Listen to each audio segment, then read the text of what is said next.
mother.lk වෙත ඔබව සාදරයෙන් පිළිගන්නවා. ආදරණීය අම්මලා හැමෝටම අද අපි බලමු මාස 4ක බර අඩු බබෙකුට අමතර ආහාර දෙන්න ඕනේ කොහොමද කියලා. මාස 4ක දරුවෙකුට අමතර ආහාර ලබා දීමට නම් අනිවාර්යයෙන්ම වෛද්‍ය නිර්දේශය අත්‍යවශ්‍යයි. මම කලින් වීඩියෝ එකක් දාලා තියෙනවා මාස 4න් දරුවෙකුට අමතර ආහාර ලබා දෙන්න කෑම එක උයා ගන්න විදිහ සහ එම ආහාර සකසා ගන්න විදිය. ඒ වීඩියෝ එකේ සියලු විස්තර සහිතව කියලා දීලා තියෙනවා. අනිවාර්යෙන්ම ඒකත් බලන්න. මම ලින්ක් එක ඩිස්ක්‍රිප්ෂන් බොක්ස් එකට සහ කමෙන්ට් එකක් විදිහට පින් කරලා තියන්නම්. අනිවාර්යෙන්ම ඒකත් බලන්න. පැටියෙකුගේ ප්‍රධාන ආහාරය වෙන්නේ මව් කිරි හෝ ෆෝමියුලා කිරි. බබා කොච්චර ආසාවෙන් කෑම කෑවා වුණත් අපිට එක වේලකදී බබාට දෙන්න පුළුවන් තේ හැඳි 3-4ක් වගේ ප්‍රමාණයක්.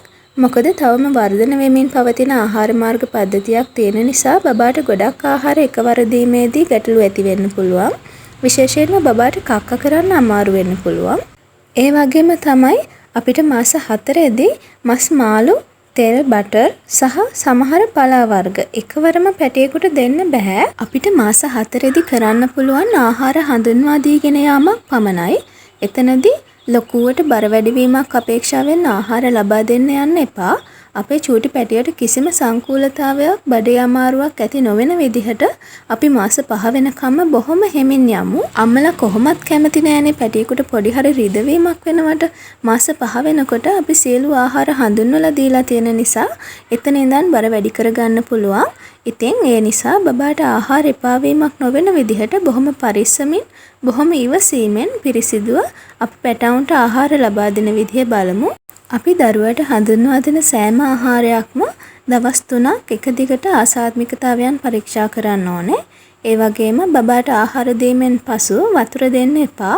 මව් කිරි හෝ ෆෝමියුලා දෙනවා නම් ෆෝමියුලා කිරි පමණයි ලබා දෙන්න ඕනේ. ඔයාගේ පැටියා උදේට ඇහැරෙන වෙලාවත් එක්ක ඔයාට පුළුවන් ඔයා බබාට දෙන උදේ වේල උදේ 8ත් 10:00 අතර වගේ දෙන්න. ඊළඟ වේල දවල් 12න් පස්සේ 2:00 වෙනකන් වගේ වෙලාව අරගෙන ඒ වෙලාව ඇතුළත දෙන්න පුළුවන්. බර අඩු බබෙක් නිසා අපි ඉස්සෙල්ලම බත් වලින් ආහාර පටන් ගමු. බබාට දිරවීම පහසු වගේම පෝෂණ ගුණය වැඩි හාල් වර්ගයක් තමයි සුවඳල්. පොදුවේ බලපුවාම ආසාත්මිකතාවයන් නොමැති තරම් සුවඳල් හාල් සුවඳයි වගේම කිරි රසයි. ඒ නිසා බබාලා ආසාවෙන් කනවා. ඉස්සෙල්ලම සහල් මේස හැන්දක ප්‍රමාණය හොඳටම ප්‍රමාණවත්. පළවෙනි දවස් 3 හොඳින් සියුම්ම මත් ගාගෙන මව් කිරි හෝ ෆෝමියුලා කිරි ස්වල්පයක් එකතු කරගන්න. බබා කනකොට ඔක්කාර කරනවා වගේ නම් ඔයා හොඳින් බලන්න ඒ ඔක්කාරය ආවේ අප්පිරියාවකටද එහෙම නැත්නම් බබාගේ උගුරේ තල්ලේ කෑම ගෑවෙනකොටද ඒ ඔක්කාරය එන්නේ කියලා. ගොඩක් බබාලා අප්පිරියා කරන්නේ නැහැ. එහෙම උගුරේ ගෑවෙනකොට යාලට පුරුදු නැති නිසා ඔක්කාරයට එනවා. දවස් 3ක් විතර මව් කිරි හෝ ෆෝමියුලා එකතු කළාම ඇති. මොකද බබාලා ආස නැහැ එයාලගේ කලින් කිරිවල රස වෙනස් වෙනවට.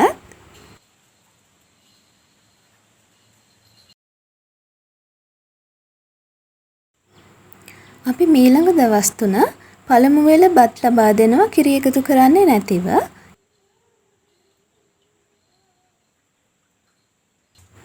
ඊට පස්සේ දවල් 12ත් 2:30ත් අතර වගේ ඔයාට පුළුවන් පළතුරක් ලබා දෙන්න. මම මෙතනදී කෙසෙල් යෝජනා කරනවා. ඔයාට පුළුවන් එතකොට විවිධ වර්ගවල කෙසෙල් මාරුවෙන් මාරුවට ලබා දෙන ගමන් අනිත් ආහාර හඳුන්වලා දෙන්න.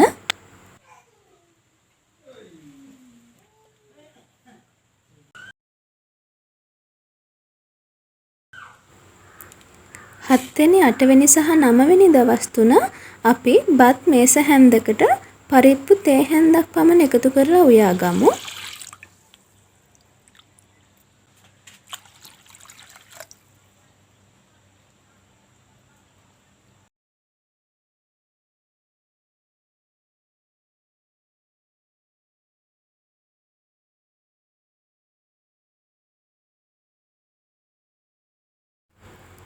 මේ වගේ සියුම් තලපයක් ලැබෙන විදිහට මත් ගා ගන්න. දවල් 12න් පස්සේ වගේ කෙසෙල් තේ හැඳි 2ක් පමණ ලබා දෙන්න. කෑම එක උයා ගන්න ඕන විදිහ මම මෙතනදී පෙන්වන්නේ නැහැ. වීඩියෝ එක ගොඩක් වැඩි වෙන නිසා ඔයා ඒක කලින් වීඩියෝ එකෙන් බලන්න. මම කාඩ් එකක් උඩින් සඳහන් කරලා තියන්නම්. 10, 11, 12 වෙනි දවස් 3 බත් සහ පරිප්පු වලට අපි කහ එළවලුවක් එකතු කරන්න ඕනේ. වට්ටක්ක වලට බබාලා ආසයි වගේම දිරවන්න පහසුයි. ඒ නිසා වට්ටක්ක එකතු කරමු.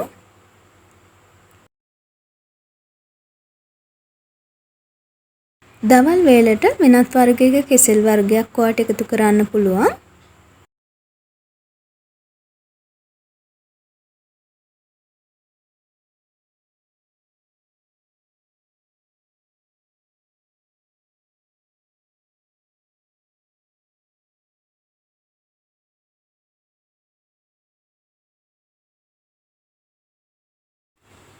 දහතුන 14 15 වෙනි දවස් තුන අපි තව එළවලුවක් එකතු කරමු. එළවලු තෝරා ගැනීමේදී කෘෂි රසායන අවම එළවලුවක් තෝරා ගන්න. මම දඹල එකතු කරනවා.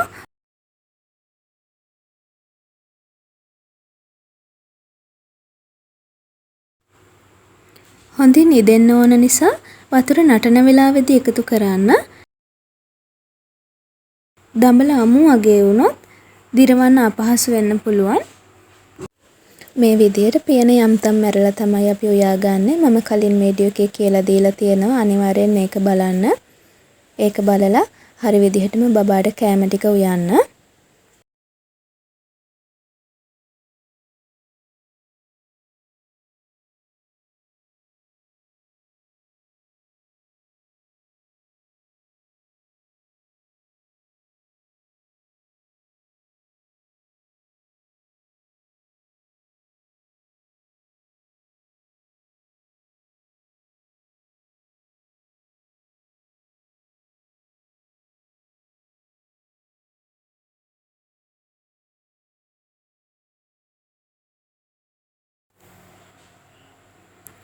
දාසේ 17 18 වෙනි දවස් වෙනකොට දැන් බබාට මාස 4 වෙලා අපි අද හාල් මැස්ස කුඩු එකතු කරමු. ඔය හාල් මැස්සන් සකසා ගන්න විදිහ අනුව ඔයා තීරණය කරන්න. බත් එක ඉදීගෙන එනකොට වතුරටම එකතු කරනවද නැත්නම් උයලා ඉවර වෙලා එකතු කරගන්නවද කියලා.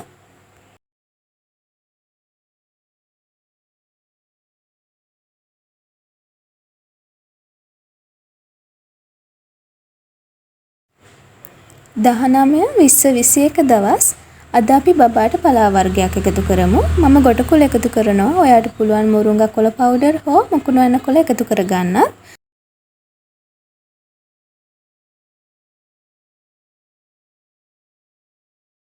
බත් එක උයලා ඉවර වෙලා උමාලේ ටිකක් යන්න ඇරලා කොළ එකතු කරලා වහලා තියන්න. දවල්ට තවම කෙසෙල් විවිධ වර්ග වලින් ලබා දෙන්න. හොඳින් මතක තියාගෙන ගොටකොළ ටික අපි එකතු කරන්න ඕනේ. උයලා ඉවර වෙලා බත් එක ඉදුණට පස්සේ කොළ එකතු කරන්න කිසිම කොළ වර්ගයක් එකතු කරන්න එපා බත් එක උයන වෙලාවෙදිම. මේ පෙනේරේ යටපැත්තෙන් බලපුවහම පේනවා චූටි ගොටකොළ කෑලි, දඹල කෑලි අපිට ඒ වගේ බලා ගන්න පුළුවන්. ඔයා මේ බත් එකේ රස බලනවා නම් ඔයාට තේරෙයි ගොටකොළ රස, දඹල රස අපිට වෙනම දැනෙනවා. ඒ කියන්නේ ඒ එළවලු වල සාරය මේ බත් එකේ තියෙනවා. මේ පෙනේරේ ඉතුරු වෙන කෙඳි ප්‍රමාණය එළවලු වල තියෙන කෙඳි ඉතිරි වෙන ඒවා ගැන දුක් වෙන්න එපා. ඒවා ඔක්කොම දෙන්න ගියොත් බබාට මේ වයසේදී දිරවන්න අමාරුයි. දැන් අපි ප්‍රධාන පෝෂක පදාර්ථ ගොඩක් බබාට හඳුන්වලා දීලා ඉවරයි. ඊළඟ දවස් තුන ඔයාට පුළුවන් කැමති නම් පළතුරු වර්ගය වෙනස් කරන්න. අද උදේ වේල සඳහා කලින් දවස් තුනේ අපි ලබා දීපු මෙනු එකම ලබා දීලා දවල් වේලට මම ගස් ලැබු එකතු කරනවා.